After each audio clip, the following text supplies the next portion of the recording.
Mila's touching the bark. Can you feel that, Mila? Yeah, that's the bark of the tree. Yeah. There we go. You got it.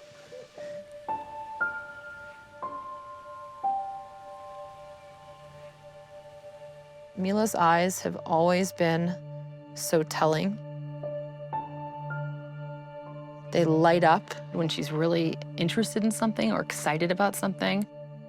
She opens them so wide, I feel like I'm always looking into them. She's probably around close to 4 years old here. And I look at this picture and there's scrapes all down her face. My mom said, you know, she's just kind of a clumsy kid. And I just remember thinking, Mila's never been clumsy. She's incredibly coordinated. Ready, steady. Whoa, good jumping, Mila.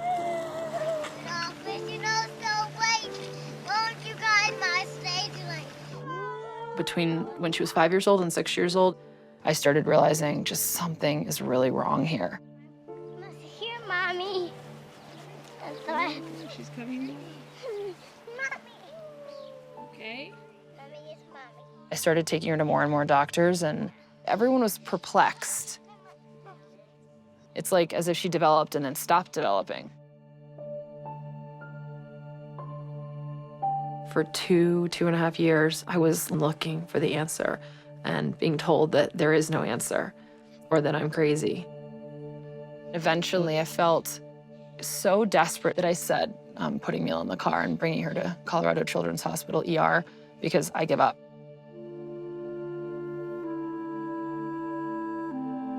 The genetic results came back and they said, it's Batten disease.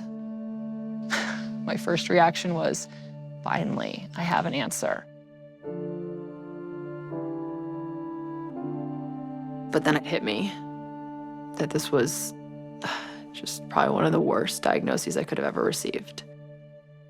Children that have Batten disease basically have epilepsy, Parkinson's, blindness, dementia all together. No cure, no treatment. No child has ever lived. I looked at Mila and I thought, how is this possible that she is going to die in like 5 years? My wife and I were sitting around the kitchen table, and she turned to me and said, "Hey, Tim, have you seen this?" And she showed me this post on Facebook about a young family in Colorado that was looking for help. And they needed the expertise of someone who could do whole genome sequencing to help solve a genetic puzzle. Dr. Yu called me and said, I saw your post. I work at Boston Children's Hospital, and I'm going to help you. What's your typical sleep schedule? She usually naps 1 hour during the day. Really important to get through the day, otherwise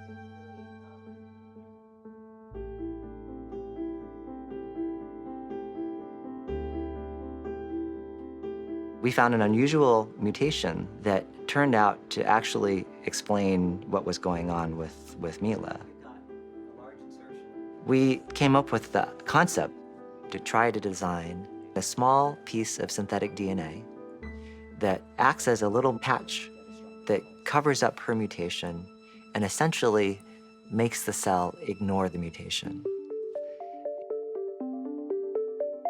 When Mila falls asleep at night, I put my hands around her head and just feel her energy and think, please just give me some reason to believe that maybe we could stop this. Now we were being told that we actually might have a treatment.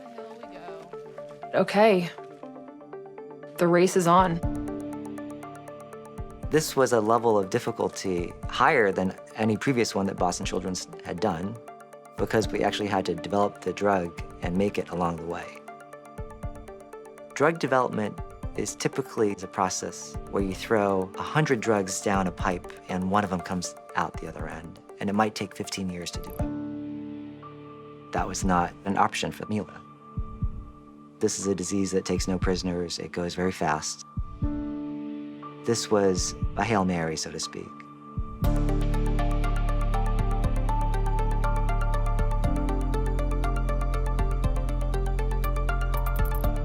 This is a situation in which they had designed a drug from scratch, but the drug has never been in animals, it's never been in people. We needed to design and deliver a toxicology study as fast as possible because her rate of decline was month by month. On top of that, we were going to have to work with FDA to ask them special permission to move forward quickly, which was an exception to their usual way of working. It was a tough sell, and we knew it. Good morning, Mila. Mommy's gonna open your blinds. Good morning, Mila.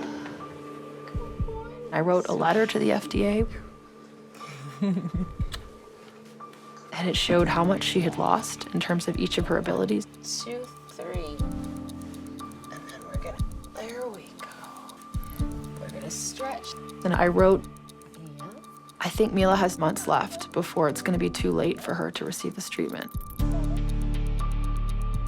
It was very clear that we needed to do everything we could as fast as we could, even faster than we could, actually. I sat all these people in a room and I said, don't tell me that for this type of study, it takes 12 weeks. We're not gonna do standard. I need your best. We were racing against time and Mila was getting worse and worse. The FDA had to approve the drug, and that was the biggest step. In January, we heard from the FDA that we had permission to proceed with the treatment.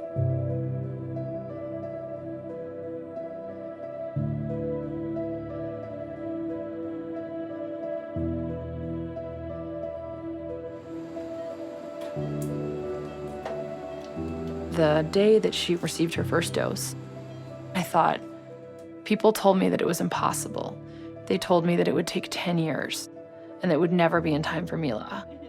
And here I am in Boston Children's Hospital, and Mila is receiving an entirely new drug named after her. And I thought, oh my gosh, how is this possible?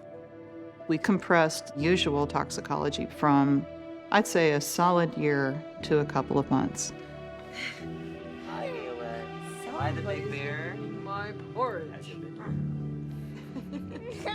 And if you think about her overall decline, if we had had extra months in there, how much more would she have lost? This is a disease that normally, over the year that we've been treating Mila, she should have continued to very quickly decline, but we haven't seen her lose much of anything. She's gone from 30 seizures per day down to between 5 and 15, and they're much, much shorter than previously. Before her treatment began, her hands and her arms had become very tightly locked, which is something that you see with Batten disease. Now she will open her own hands, and if I hold her elbow up a little bit, she will slowly open her fingers and feel something. These are seemingly minor things, but they're enormous in terms of her quality of life. One of the existential questions that you always ask yourself as a person who's invested in clinical and basic science training is, how do we bring these two things together? With Mila, we were able to do that. 10 years ago, would we have thought that we would design a drug for one person? I don't think so. But now this has become real. That sound, Mila? Do you hear the wind blowing? Yeah.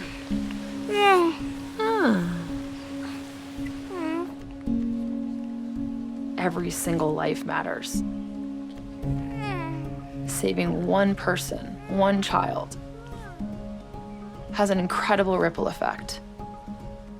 Splish, splash. We'll learn a lot from her that will help other people with many other diseases. You know, Mila is the first. This is the future of personalized medicine.